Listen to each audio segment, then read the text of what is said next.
Hello बच्चों, let's see question ए।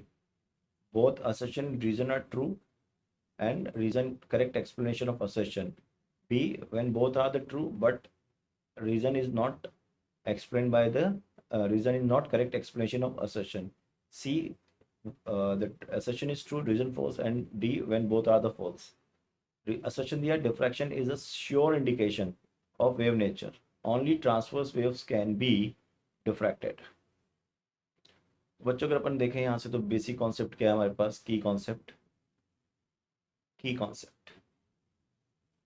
तो की कॉन्सेप्ट में हमारे को क्या बोला जा रहा है, diffraction is sure indication of wave nature.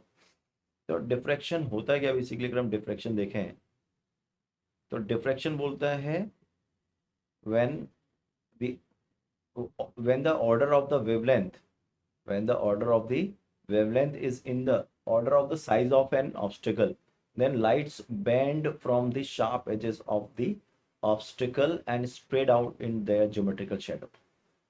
कहाँ फैल जाती है, उसके ज्योमेट्रिकल शेडो में फैल जाती है। इसी को हम क्या बोलते हैं, यानी कि सीधा सीधा bending of light. Bending of light.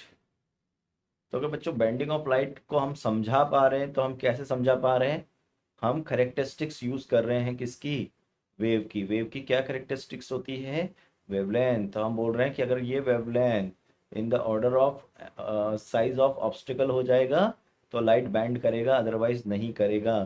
तो दैट मीन्स हम अगर हम बात करें तो that we are using the property of wave to understand the diffraction. Hence we can say diffraction is a sure indication of the wave nature. This is correct. Reason क्या है, only the transverse wave can be diffracted.